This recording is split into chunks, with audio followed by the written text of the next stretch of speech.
On episode 70 of Confessions of a Marketer, we're all about data and B2B marketing.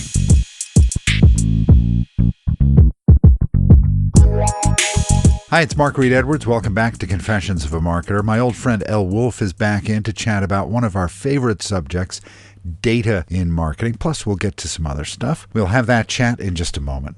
Soon, John Chang of IBM will be here to talk about some thinking he's done on career planning for marketers. And Rob Whedon will be back in to discuss data, intent, and marketing. Plus, we've got lots of other chats planned for the next couple of months. I'll let you in the next couple of weeks on some of the great people we'll have on over the next several months. I want to invite you to have a listen to my other venture, the innovation podcast, The iPod, with Garnett Harriman. Lots of fun stuff happening over there. Head over to theinnovationpodcast.co to tune in. Okay, let's get to my chat with Elle Woulfe. Elle is VP of Marketing at PathFactory. You may remember the chat we had about 6 months ago about her rebrand. Elle did some special work with that, and we got lots of reaction to that episode. But Elle also has a lot of knowledge about using data as a marketer, and I knew we'd have her back. What's behind the data we collect, and how should we use it? We get into that and more in part one of our chat, so let's get to it. Elle Woulfe, welcome back to Confessions of a Marketer. Thank you for having me. It's great to have you here. Last time we had you on, you discussed your rebrand, which was a great couple of episodes. This time, hope the rebrand is going well, but we're going to discuss data and B2B marketing and probably lots of other stuff too. So let's get to it, I guess. One of my favorite topics. I can't wait. We can drown in data that marketing throws off. So what data do you pay attention to every day as VP of Marketing? So I love this question because I think you're right. I mean, we are collecting mountains of data and not all of it is really helpful in, guiding decisions. And so it's easy to get kind of paralysis when you start to try to, look at too much of it. The things that I look at, all the time are really the KPIs that sort of indicate or help us to predict revenue outcomes. So this is the standard stuff, funnel dynamics and progression and demand volumes and things like that. And, we're also looking at kind of the basics, to be honest with you, of just campaign performance. And that's really with a mind to improving, results and delivering better programs and better experiences for the buyer. I mean, you have to be looking at some of that more tactical stuff to understand, are people engaging with it? Are we delivering the kind of things that are important to people? And, how can we course correct in real time to do better stuff? We have some interesting metrics that are pretty unique to us and to, the data that our platform around how people are consuming information, how much time they spend with individual content assets. We have a metric that we call binge rate, which is, how many, prospects come in and consume multiple assets at one time. And these are really helpful in understanding, again, are we creating the kind of content that our buyer needs? Are we connecting with them at the right time? I am a data-driven marketer. My background's in demand gen. I worked at Elle Woulfe for a long time. I've worked in predictive analytics. And so I do have an appetite for data and for the sort of the CSI part of marketing, the investigation part to understand, Sure. why did something happen? Or why did velocity slow down here? Or why are we having a tough quarter on converting things to opportunities? I love to kind of use data as a way to answer questions. But on a daily basis, we keep it pretty basic. And then once a quarter, we sort of take all of this data and we look for trends and we look for, sort of things that will help us to improve on an ongoing basis. But I think, the focus on being data-driven in B2B marketing has become such that people think if they're not doing some wildly sophisticated thing with data, then they're like not doing it right. And I think a lot of the kind of standard ways that we look at campaign and program performance are still very important for helping us deliver good marketing. Yeah, and it kind of leads me into my next question. Often when, as marketers, we talk about data, the conversation focuses on what's good for the marketer or the company and not the customer or prospect. So how do you ensure the opposite? Because it feels like PathFactory is very focused on the users. It's true. I mean, our whole focus is on how do you deliver a better experience for the buyer? How do you enable the buyer to actually find and consume the things they're looking for as they try to make a decision? I think part of the challenge in B2B marketing is that we've been sort of painted into a corner for a long time, and it was, in large part due to the types of metrics that were available to us. Mm-hmm. Most of the data we've been collecting for a long time is pretty binary, right? Did they click on the thing? Did they fill out the form? Did they what do our page visits look like? Those kinds of things. And those, don't tell you much about the quality of those interactions. Did they or didn't they take that action doesn't tell you did they or did they not get value. And that's really the important thing, right? So if you want to understand what your buyer is interested in, make sure you're delivering the kinds of things they need, you need to understand how much time they're spending. Did they, take a standard sort of offer that you might deliver an ebook or something, and you look at 10 people who click through, and that click looks the same, right? Really, it's what happened after they clicked. Did they come? Did they spend 5 minutes looking at that? Did they then go on to look at a video and another asset? And what does that journey look like? So I think a lot of times when we aren't as focused on the buyer as we should be, it's not necessarily our fault. I mean, we have these somewhat misleading metrics. I think it can't always be about the things that we care about, or even about the things that necessarily predict success for the business. Mm-hmm. I mean, everything I talked about initially, funnel dynamics and conversion rates and velocity and all that, those are important to the business, right? But our buyer doesn't care about our funnel conversion or where they sit in the funnel or all those things. Right. So I think we need to ask ourselves, is what we're doing inherently helpful to the buyer? And I think there are ways to do that, and engagement is a big part of it.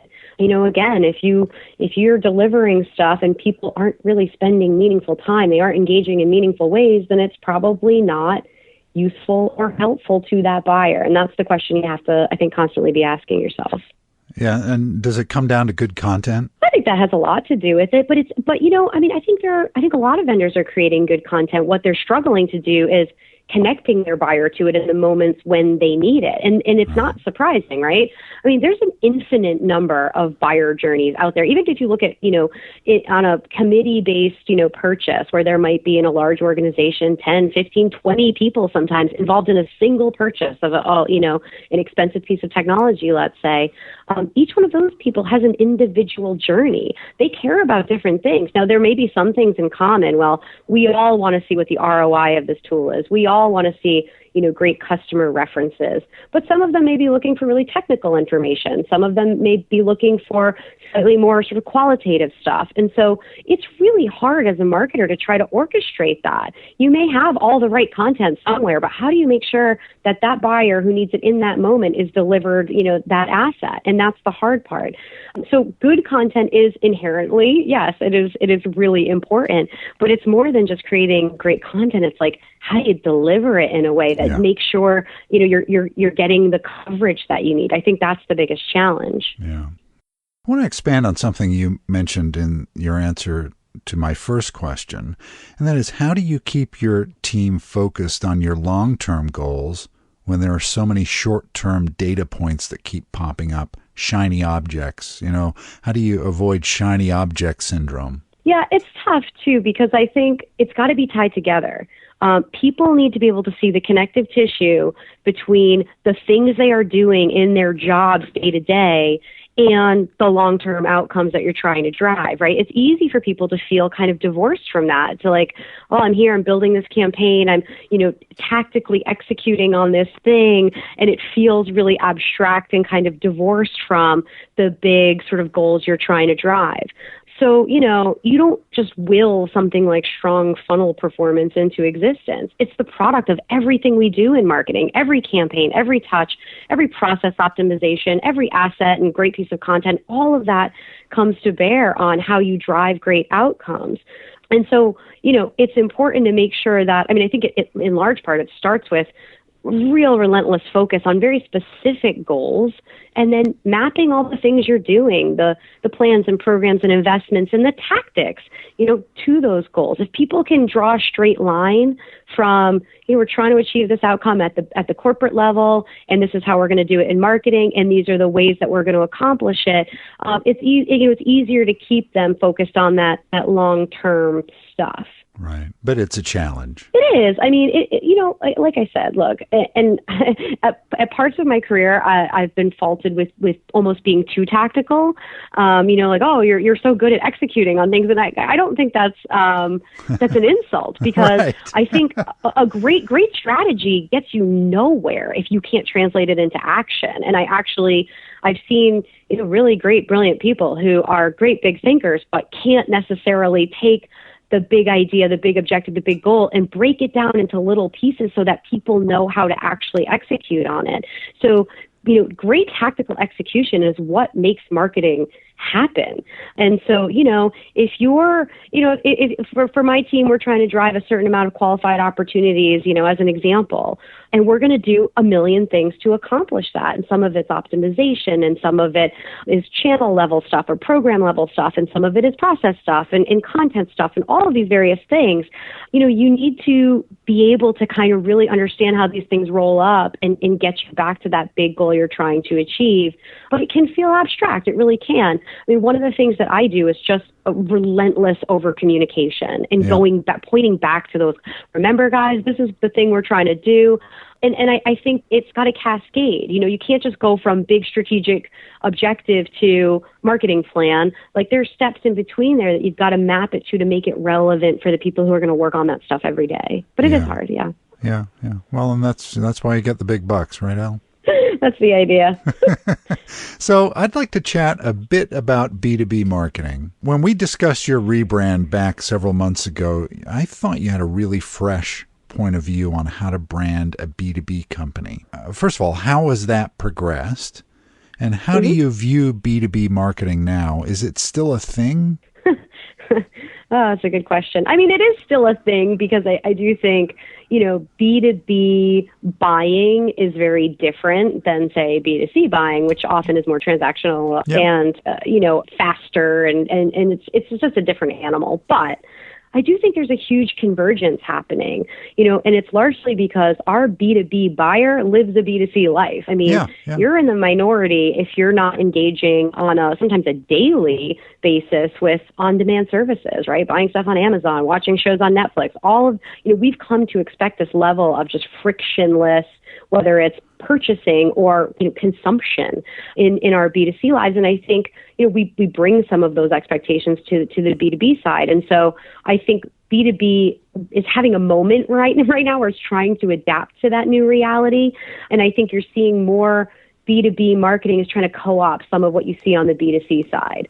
And I think that's all good stuff, because I think that ultimately does mean a better experience for the buyer, something that has less friction, that is easier, that is less complicated. Hopefully that's a bit more fun and interesting. But I do think, B2B is its own animal. I mean, you typically are talking about considered purchases that are long. You're talking about potentially, buying committees. When I want to make a decision in my household about something expensive, like the buying committee is usually myself and my husband, right? Or sometimes just me. And so that's an easier thing to navigate. When you're talking about buying $100,000, software system or, infrastructure or whatever in your B2B life, chances are, there is involvement from several people in your own department and probably across various departments. And so, it's inherently a more complex, thing to navigate. And as I said before, I think that's part of the challenge for B2B is how do you orchestrate all that for all those different people and, across all the touches and channels and all these things, right? It's hard. But I do think that the way that, the on-demand economy has shaped our lives, it can't help but have an impact on B2B because the buyer just wants something different. They demand, and we're seeing this with the emergence of things like ABM, personalization. These are all attempts at driving this kind of relevance and speed and convenience. And I think, there's still a long way for that to go before it gets to a point where it really is the type of kind of joyful experience that I have when I go to Amazon and it's saying, hey, do you want to buy this again? And here's where you left off last time. And that ability to pick me up and take me right where I'm going. B2B has a long way to go, but I think we're making some steps. Thanks to Elle for being here. Next time, we delve more into data and chat about how B2B marketing has evolved and where it might be headed. This episode of Confessions of a Marketer was written, produced, and edited by yours truly. T. Jordan of A-Class Productions wrote the theme music. Confessions of a Marketer is a trademark of Reed Edwards Global Inc., and this episode is copyright 2019. I'm Mark Reed Edwards. See you next time.